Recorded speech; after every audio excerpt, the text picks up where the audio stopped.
Όπως και με προηγούμενες εκδόσεις των Windows, έτσι και στα 8 έχετε πλήρη πρόσβαση σε όλα τα δεδομένα και τις ρυθμίσεις του συστήματος του υπολογιστή σας.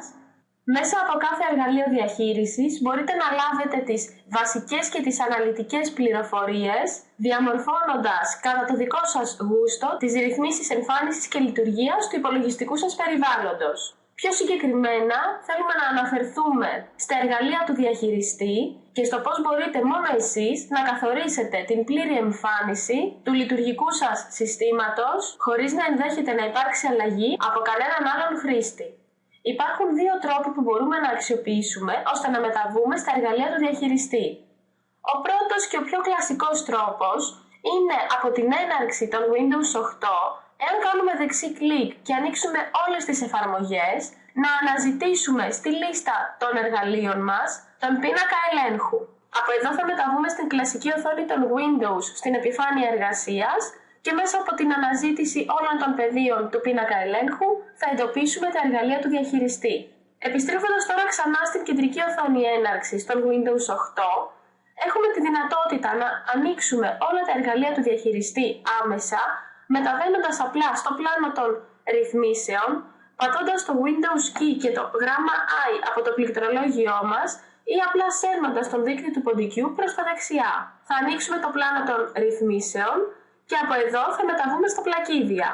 Όπως βλέπουμε, η εμφάνιση των εργαλείων διαχείρισης είναι ανενεργή και αν την ενεργοποιήσουμε και πατήσουμε ξανά στο κέντρο της οθόνης της έναρξης, θα δούμε ότι θα εμφανιστούν άμεσα όλα τα εργαλεία του διαχειριστή, τα οποία αντιπροσωπεύουν το υπολογιστικό μας σύστημα. Από εδώ λοιπόν μας ενδιαφέρει να εντοπίσουμε τις πληροφορίες του συστήματος. Θα ανοίξουμε αυτή την εφαρμογή και θα μεταβούμε αυτόματα στην επιφάνεια εργασίας με το παράθυρο πληροφορίες συστήματος να είναι ήδη ενεργοποιημένο. Εδώ λοιπόν εμφανίζεται μία σύντομη περιγραφή του υπολογιστικού συστήματος των Windows 8 και συγκεκριμένα όλων των προσωπικών δεδομένων των οποίων διαθέτεται έτσι ώστε να κατέχετε αυτόν τον υπολογιστή. Στη λίστα με τις πληροφορίες μπορούμε να δούμε ποιος είναι ο κατασκευαστής του συστήματος, την έκδοση του λειτουργικού συστήματος, τον κατάλογο του συστήματος των Windows, τη ζώνη ώρας, τη διαθέσιμη φυσική μνήμη και τη συνολική εικονική μνήμη και ούτω καθεξής. Εάν τώρα σύρουμε τον δείκτη του ποντικού μας στην κάτω αριστερή γωνία της επιφάνειας εργασίας, βλέπουμε ότι θα εμφανιστεί η μικροεφαρμογή της έναρξης, όπως πολύ καλά την έχουμε γνωρίσει σε προηγούμενα βιντεομαθήματα. Εάν πατήσω δεξί κλικ πάνω στο εικονίδιο αυτό, θα εμφανιστεί μία λίστα με επιλογές που αφορούν όλο το λειτουργικό σύστημα των Windows. Από αυτήν τη λίστα όμως, εμάς μας ενδιαφέρει να αναλύσουμε το σύστημα. Πατώντας αυτή την επιλογή, θα μας ανοίξει ένα εντελώς νέο παράθυρο με τον τίτλο «Σύστημα». Το συγκεκριμένο παράθυρο διαφέρει από το προηγούμενο, διότι αυτή τη στιγμή εμφανίζει τις βασικές και σημαντικότερες πληροφορίες για τον υπολογιστή μας και όχι απλά τα γενικά χαρακτηριστικά του.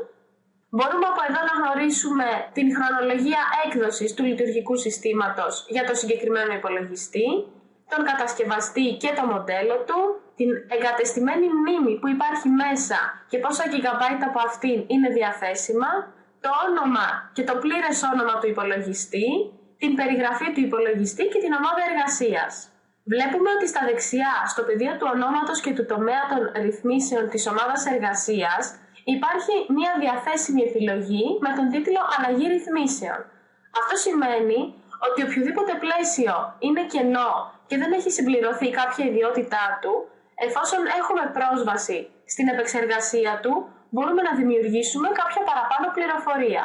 Αν δηλαδή ανοίξω την αλλαγή των ρυθμίσεων, τότε στην περιγραφή του υπολογιστή, όπου δεν υπάρχει απολύτως τίποτα, μπορώ να εισάγω ένα παράδειγμα.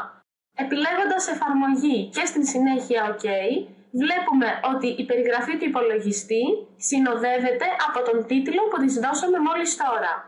Στα αριστερά βλέπετε κάποιες έξτρα επιλογές εργαλείων, όπως είναι η διαχείριση συσκευών, η προστασία του συστήματος, ακόμα και οι ρυθμίσεις συστήματος για προχωρημένους. Όλες αυτές τις δυνατότητες θα τις επεξεργαστούμε στις επόμενες παρουσιάσεις αναλυτικότερα. Εάν έχετε ολοκληρώσει την περιήγηση στις πληροφορίες του υπολογιστή σας, μπορείτε να κλείσετε το συγκεκριμένο παράθυρο, καθώς και το προηγούμενο με τον τίτλο «Πληροφορίες συστήματος» και να επιστρέψετε επιτυχώς στην έναρξη των Windows 8 πατώντας το Windows Key.